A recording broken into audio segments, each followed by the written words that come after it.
Hello guys, good morning and welcome to my channel take a look with Kusum. আমি কুসুমিকা। তো আজকে সকাল সকাল আবার বাগানে চলে গেছি। তো দেখতেই পাচ্ছ এখানে আমি আনারসগুলো লাগিয়েছিলাম গাছগুলো খেয়ে, সেগুলো থেকে আবার বেরিয়েছে। আর এদিকে ফুলও প্রচুর হয়েছে। তো হাজব্যান্ড সকালবেলা টিফিন খেয়ে চলে গেল অফিসে, আর আমারও এদিকে সমস্ত কাজকর্ম মোটামুটি কমপ্লিট করেই ফেলেছি। কারণ মেয়ে স্কুলে গেছে আর ঘরটা পুরো কেউ তো নেই, যেন তাড়াতাড়ি কাজকর্মগুলো হয়ে যায়। তো রান্না বান্না করে মেয়ে স্কুল থেকে আসার পরে বিকেলের দিকে আবার মেয়ে গেল টিউশনে, আর ওখানে মেয়েকে পৌঁছে দিয়ে আমরা একটু চা খেয়ে নিলাম। আর আসার সময় নিয়ে এসেছিলাম একটু মাশরুম। তো আজকে করব একটু চিলি মাশরুম। তো মাশরুমটাকে একটু সেদ্ধ করে নিলাম, তারপর আদা রসুন টসুন মাখিয়ে রেখে দিয়েছিলাম।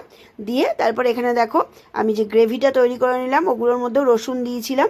তো দিয়ে কষিয়ে গ্রেভিটা করলাম। রাত্রে তো খেয়েইছিলাম, তো সকালেও খানিকটা ছিল, রুটি দিয়ে কিন্তু আমরা সবাই মিলে খেয়ে নিলাম।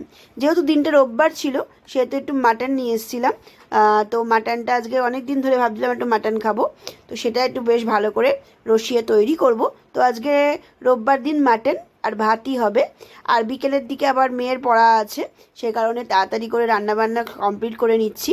ঘরের কাজ দোস্ত মোটামুটি হয়ে গেছে, রান্না কমপ্লিট করে তারপরে আবার সব খেতে বসে যাব। তো দেখো রান্না কমপ্লিট হয়ে গেছে, স্নান দান করে সবাই মিলে খেতে বসে পড়েছি। খেয়ে তারপরে চলে যাব মেয়েকে পড়াতে দিতে। তো আজকের দিনটা একটু মেঘলা মেঘলা ছিল, সেই কারণেই গাড়ি করেই আজকে গেলাম। কারণ যদি বৃষ্টি হয় রাস্তায় খুবই মুশকিল হয়ে যাবে। তো মেঘলা মেঘলা সেহেতু দেখো চারিপাশটা বেশ সুন্দর লাগছিল। আর দেখতেই পাচ্ছ হাওয়াও দিচ্ছে বাইরে একটু, যেহেতু গাড়িতে সেহেতু অতটা বোঝা যায় না। আর চারিপাশ দেখো পুরো পাহাড়ে ভর্তি। তো মাঝখান দিয়েই আমাদের এই রাস্তাটা। তো যাচ্ছি এবং মেয়ের দেখো চলেই এসেছে। তো মেয়ে এবার চলে যাবে, তারপর মেয়েকে পৌঁছিয়ে দিয়ে আমরা একটু বাজারঘাট করব, একটু চাও খাবো।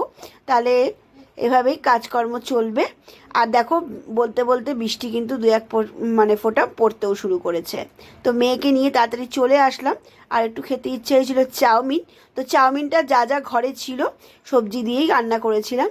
তো চলো সবজিগুলোকে ভেজে নেব এবং চাউমিনের যা মশলা টশলা দিয়ে চাউমিনটা রান্না করব। উপর দিয়ে একটু ডিমের ঝুরঝুরি দিয়ে দেবো, কারণ আমাদের ডিমের ঝুরঝুরি দিয়ে চাউমিন খেতে খুব ভালো লাগে।